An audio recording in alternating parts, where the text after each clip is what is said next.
프롬프트의 흐름을 체계적으로 설계하는 방법에 대해서 같이 생각을 해봅니다.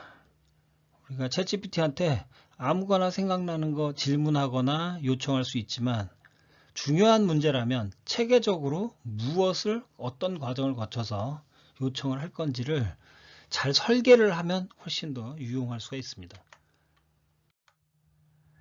우리가 이제 챗GPT를 만나면 그리고 어떤 문제를 풀기 위해서 답을 요청을 할 때 막상 하려고 하면 뭔지 모르겠다 이거죠. 뭐를 시켜야 되는지가 그렇게 머릿속에 있던 것들이 그렇게 잘 정리가 되지는 않습니다.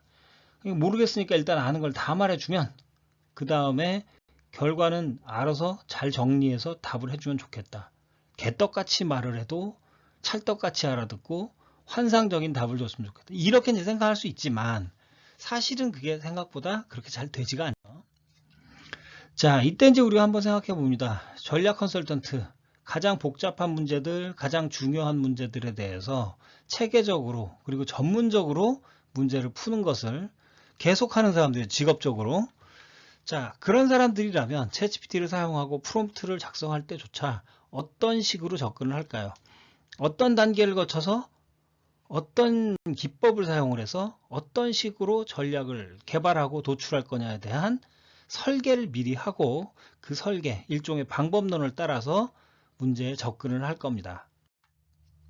자, 프롬프트의 흐름이라고 얘기했는데 이 프롬프트의 흐름이라는 게 뭔지를 한번 살펴보면 이런 거죠. 예를 들어서 어떤 문제의 데이터 분류 및 우선순위를 먼저 설정을 하고 그 다음에 잠재적인 리스크를 식별을 하고 자사와 경쟁사의 제품의 강점, 약점을 비교해서 분석을 하고 정량적인 측면, 그 다음에 질적이고 정성적인 측면, 양쪽에서 나온 결과를 통합을 해서 전체에 대한 답을 만드는 이런 식의 이제 그 과정을 거쳐간단 말이죠. 이런 것들이 바로 프롬프트의 흐름이라고 얘기를 할 수 있습니다. 이 과정을 얼마나 잘할 거냐, 그리고 말이 되고 더 유용하고 효과적인 이 흐름은 뭐냐, 각 단계는 뭐고 어떻게 연결을 시켜야 될까, 이게 이제 우리가 얘기하는 프롬프트의 흐름에 대한 설명입니다. 자, 예를 들어서 우리가 시장에 어떤 새로운 시장에 진입을 하겠다. 그러면 챗GPT한테 내가 새로운 시장에 진입하려고 해. 어떤 전략을 써야 할까? 라고 그냥 물어보면 이거는 답이 매우 일반적이거나 허술하게 나올 수밖에 없겠죠. 반면 지금 보시는 것처럼 주요 경쟁업체 분석과 함께 세그먼트를 나누고 리스크 시나리오 분석을 실시한 다음에 리스크와 기회를 상호 참조해서 복합 분석하고 그 다음에 미래의 트렌드를 거시적으로 분석을 해서 변화를 보고 이런 과정들을 거쳐서 답을 줘 라고 요청을 한다면, 지시를 하면 이런 것들은 지금 매우 구체적이고 전문적이고 체계적인 답으로 연결이 될 가능성이 높아지겠죠. 자, 저 하나의 프롬프트처럼 보이는 한 덩어리 안에는 세 가지 큰 덩어리가 들어 있습니다. 경쟁과 고객에 대한 시나리오 분석, 그 다음에 리스크와 기회에 대한 비교 분석, 그 다음에 시장 트렌드에 대한 거시적 분석, 이 세 가지 덩어리들이 들어있죠. 이것들이 이제 각 단계가 될 겁니다. 자, 이런 프롬프트의 흐름도를 그림으로 한번 정리를 해보면 시장 및 경쟁 상황 분석이 먼저, 그 다음에 리스크와 기회에 대한 교차 분석, 그 다음에 거시적인 트렌드에 대한 변화 예측, 이 내용들을 모으면 종합적인 시장 전략을 도출할 수 있을 겁니다. 여기까지가 이제 프롬프트의 흐름이에요. 단계적인. 자, 그런데 챗GPT를 우리가 사용한다면 사람이 하는 것과는 달리 뭐 비슷하다고도 볼 수 있습니다만은 조금 더 잘할 수 있겠죠. 각 단계의 것들을 기억을 하고 있죠. 우리가 이제 뭐 챗GPT 영원히 그 대화 내용을 기억하는 건 아니지만 일련의 대화들을 이어가는 동안에는 단기적으로 그 정보들을 기억하고 있기 때문에 앞 단계에서 논의됐던 사항들, 무엇을 요청했고 어떻게 답변했었는지가 다음 단계의 요청에 반영이 될 수가 있죠.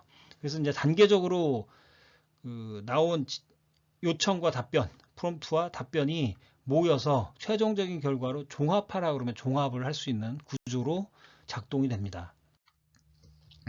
여기에 조금 더 이제 그 고급, 그러니까 조금 더 난이도가 높고 전문적인 방법을 사용하겠다고 하면 다양한 것들이 생각해 볼 수가 있습니다. 뭐 그 중에 일부가 지금처럼 프롬프트를 세분화시키고 그거를 구조화시켜서 이제 연결을 시키는 흐름을 사용하는 방법인데, 멀티턴 대화. 그리고 뭐 이거 외에도 다양한 방법들이 가능합니다. 조금 더 난이도 있는 방법들이 리스크 시나리오 분석이나 어떤 이미 알려진 그 매트릭스를 사용을 하는 방법, 뭐 BCG 매트릭스라든지 스워트 분석 이런 것들을 쓴 거, 도구들을, 또는 여러 가지 사항들을 각각 검토한 다음에 상호 교차로 복합 분석을 하게끔 한다든지, 뭐 적응형 시뮬레이션, 그 다음에 실행 가능성에 대한 평가, 미래 예측을 위한 패턴 인식, 이런 것들도 단계적으로 적용할 수 있겠죠. 뭐 이 중에서는 일부를 또 혼합하거나 복합해서도 사용할 수가 있을 겁니다.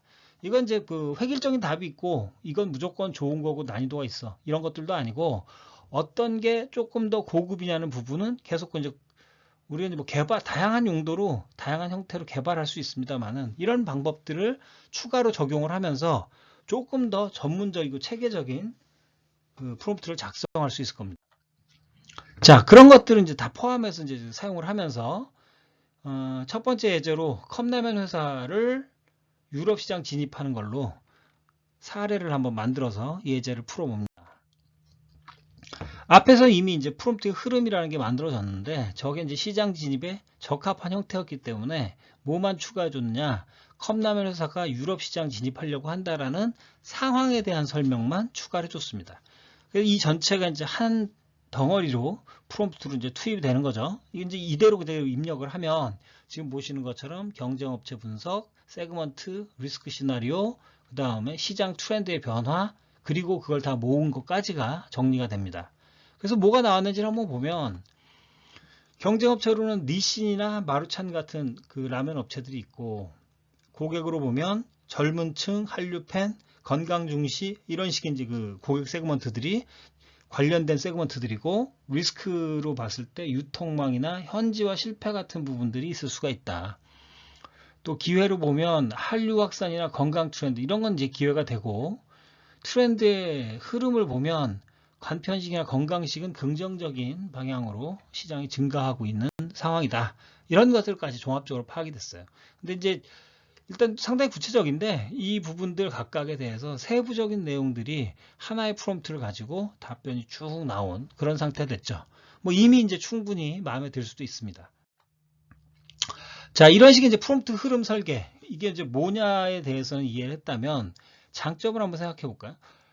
자, 이런 식의 이제 방법을 사용을 하게 되면 명확한 목표 설정이 가능해집니다.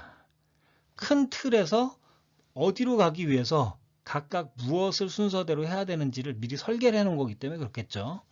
또 그래서 논리적인 흐름이나 단계적인 진행이 매끄럽게 이루어질 수가 있고, 맥락이 각 단계에서도 유지가 될 수 있습니다. 여러 번에 나눠서 어떤 미리 설계되지 않은 상태로 질문을 한다고 했을 때는 그 맥락을 놓칠 가능성이 사용자 자체가 상당히 큰데, 그런 맥락이 유지가 되고 단계와 단계 간의 관련성, 연관성이 높아질 수가 있을 겁니다. 또 그 각 단계들을 뭐 설계하기 나름이겠지만 복합해서 분석을 하거나 결과를, 그 다음에 다차원적으로 접근을 하는, 다각적으로 들여다보는 그런 방식도 가능해질 겁니다. 자, 그러나 이런 프롬프트 흐름 설계 꽤 복잡하죠, 그죠?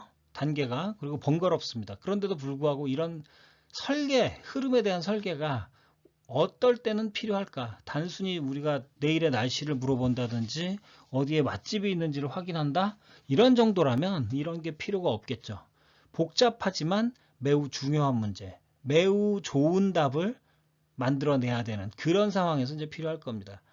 뭐 대표적으로 그런 케이스가 미래 예측, 시나리오 시뮬레이션, 이런 것들이 다 이런 종류의 문제일 수 있겠죠. 또 그 문제 안에 여러 가지 요소가 연결되고 또는 선후 관계를 가지고 이런 이제 그 상호 참조되는 이런 성격의 이제 분석을 해나가야 된다. 그랬을 때 이제 이런 체계적인 흐름 설계가 필요할 수 있습니다. 다만 주의사항도 있어요. 너무 복잡하게 뭐 한 30개나 50개 단계를 가지고 뭐 수많은 연결 관계들을 다 설정을 해주면서 하겠다고 하면 그건 뭐 일이 끝나지도 않고 완성도도 떨어질 겁니다. 아마 그걸 설계하는 사람 자체가 그 설계하는 과정에서 스스로 혼선을 갖고 그 다음에 잘못된 연결 관계를 설계를 할 가능성이 상당히 높죠. 또 오래 걸리기도 하고요. 구체적이고 명확한 목표를, 그러니까 최종적으로는 어떤 목표로 가야 되는지가 명확하고 그걸 놓치지 말아야 된다는 것도 상당히 중요한 주의사항입니다. 또 맥락과 일관성이 끝까지 유지된다. 이게 필요하겠죠. 질문이 있으면 댓글에 남겨주세요. 여기서 이제 한 가지 고민을 더 할 수가 있겠죠. 이런 생각이 들 수 있습니다. 자, 프롬프트를 단계를 설계를 했는데 이 설계한 내용을 한 번에 집어넣을 거냐? 말을 바꾸면 여러 문장을 묶어서 한 문단이나 또는 한 세트로 만들어서 한 번에 그냥 투입하고 한 번에 답이 확 나와라?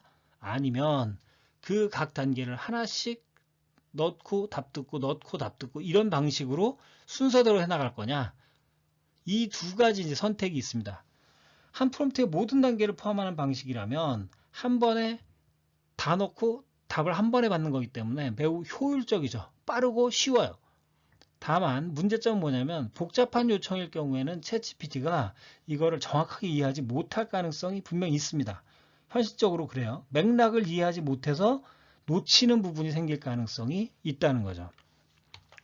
반면 한 단계씩 차례대로 실행해가는 방식은 더 세밀하고 명확한 답변을 각각의 단계별로 우선 얻을 수가 있고, 그 다음에 한 단계를 실행하기 전에 앞의 단계에서 받은 답변을 참고해서 약간의 미세 조정을 할 수가 있겠죠. 그래서 다음 단계가 변할 수 있습니다. 약간 프롬프트가.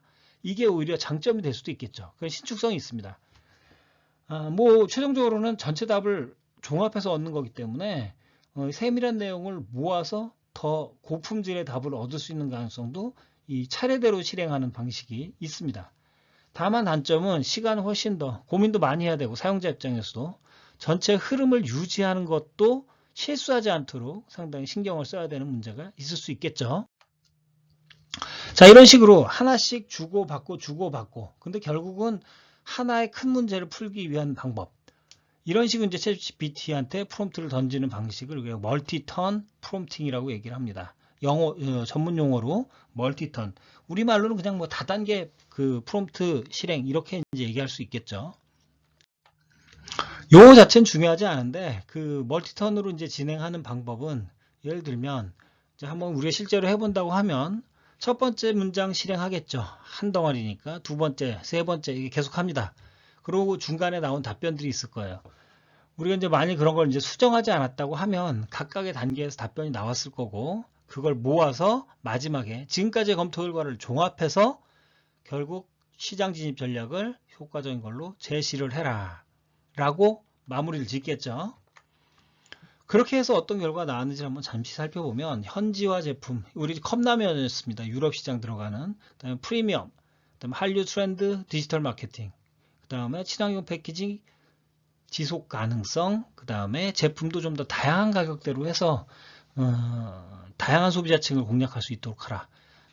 꽤 구체적이 됐습니다. 내용이 이런 식으로 이제 그 세밀하고 또 세밀하다는 게 단순히 뭐 자세할 뿐 여러 가지가 나오고 자세한 것뿐만 아니라 그 각각 간의 연결 관계들도 세부적인 단계에서까지 검토가 된 결과를 얻을 수 있었던 거죠. 뭐 이게 100% 무조건 좋다는 아니지만 이런 방법들을 시도를 해서 통상적으로 보면 조금 더 세밀한 부분까지를 검토할 수 있다. 이런 장점은 있습니다. 두 번째 예제는 아동용품 브랜드가 신규 브랜드를 출시하는 겁니다. 자, 문제 상황은 이런 겁니다. 한국에 한국 아동용품 리더가 있는데 그 시장에서는 리더급이다 이거죠. 좋은데 출산율이 떨어지다 보니까 시장 규모가 전체적으로 줄어든다. 이게 이제 고민이라서 새로운 브랜드를 출시해서 확장을 해보면 어때? 이 고민을 하는 중이다. 요건 이제 기본적인 대안으로 했어요. 그런 상황이라고 보면, 자, 이제 문제 상황까지는 정의를 했어요. 근데 우리가 이걸 다단계의 멀티턴 프롬프팅을 흐름을 이제 단계를 정의하고 흐름을 설계를 하려고 하면 설계를 할 수가 있어야 되는데 단계는 뭐로 해야 될지, 그 다음에 몇 단계로 해야 될지, 뭐를 먼저 해야 될지 정리가 안 된단 말이에요. 생각이 안 나는 거죠. 그래서 이런 경우에 정답은 아직 아니라고 하더라도 챗GPT한테 이런 문제 상황에서의 프롬프트 흐름을 제한하도록 요청을 하는 게 한 가지 방법이 될 수는 있습니다. 한번 해볼게요. 그래서 브랜드 확대에 대해서 프롬프트 흐름도를 작성하도록 만들었습니다. 요청을 한 거죠. 그랬더니 시장 조사와 타겟 확장, 브랜드 포지셔닝과 차별화, 그 다음에 마케팅 커뮤니케이션, 그리고 실행 가능성과 리스크 관리, 이런 단계를 거쳐서 프롬프트를 구성해보자, 이런 제안을 챗GPT가 줬어요. 자, 그러면 이제 프롬프트를 각 단계에 대한 프롬프트를 세부적으로 작성해야 되는데 이것도 꽤 어렵단 말이죠. 상당히 어려워요. 그래서 챗GPT한테 요구한 방법은, 결과를 보면 기존 아동용품과 관련된 인접 시장을 포함해서 세그먼트를 구분하고 니즈, 페인 포인트를 파악하라. 타겟 고객 분석이죠. 그 다음에 기존에 이미 이제 그 브랜드들이 이 시장에도, 그 새로운 시장에도 있을 거기 때문에 그들과 어떻게 차별화할 건지를 파악하라. 차별적 브랜드 포지셔닝 전략이죠. 그 다음에 마케팅과 커뮤니케이션 관련돼서 어떻게 할 거냐, 디지털, 소셜, 그 다음에 오프라인, 이런 각 채널에서 차별화된 마케팅 전략을 할 방법을 파악하라는 겁니다. 그리고 실행 가능성, 그것도 구체적으로 예산, 리소스, 시간, 이런 측면을 고려해서 실행 계획을 만들고 시나리오를 분석해서 리스크 관리 전략을 제안하라. 이 전체를 이제 하나씩 실행을 해보는 겁니다. 그렇게 해서 나온 결과는 프리미엄 브랜드, 그리고 친환경 소재와 스마트, 그 다음에 감성적 경험으로 다가가기. 이게 그 기존 시장보다는 차별적으로 그 새로운 시장에 들어가야, 거기도 이미 플레이어들이 있을 거기 때문에, 그래서 이제 이런 감성적 경험 같은 부분을 언급을 하고 있습니다. 또 맞춤형 제품, 그 다음에 정기 배송 방식의 구독 서비스, 이런 비즈니스 모델을 적용을 할 건지 또 제안하고 있습니다. 그리고 새로운 고객층, 싱글맘, 싱글데디라든지 맞벌이 가정 같은 기존에 커버되지 못했던 빈자리로부터 출발을 하자, 이런 것들을 매우 구체적으로 제안을 해주게 됩니다. 이거는 각 단계에서 나왔던 것들을 다 통합해서 전체를 요약한 결과를 보여드린 거죠. 자, 챗GPT 입장에서는 이렇게 생각할 거예요. 아무 말이나 하고 그 다음에 그냥 좋은 답을 기대하는 우리를 보면서 미리 설계를 해서 정리된 프롬프트를 던지면 더 좋은 답을 나이가 줄 수 있을 텐데 대체 왜 저러는 거지 휴먼, 이런 식으로. 자, 우리가 이제 다단계로 이제 프롬프트를 작성하는 방법을 봤습니다. 중요한 문제에 대한 프롬프트라면 이때는 이제 여러 단계를 거치는 구조도 생각을 해봐라요. 무조건 여러 단계로 하라는 게 아니라 이런 구조도 검토를 해봐라요. 왜? 중요한 문제이기 때문에 다양한 방식으로 더 좋은 답을 얻을 방법을 찾아야 되니까. 또 그 과정에서 이 구조를 즉흥적으로 하기보다는 미리 흐름이라는 관점에서 설계를 해서 적용을 하면 더 좋은 결과를 얻을 가능성이 높아진다는 얘기입니다. 자, 이런 부분을 기억해서 적용해 보시면 효과가 좀 있을 것 같습니다. 지금까지 프롬프트의 흐름을 설계하는 방법, 마치 전략 컨설턴트라도 된 것처럼 우리가 중요한 문제에 대해서 체계적으로 접근을 하는 방법을 챗GPT에게 적용하는 그 과정을, 왜 필요한지, 그리고 어떤 식으로 할 건지, 이 내용을 차근차근 두 가지 예제를 통해서 살펴봤습니다.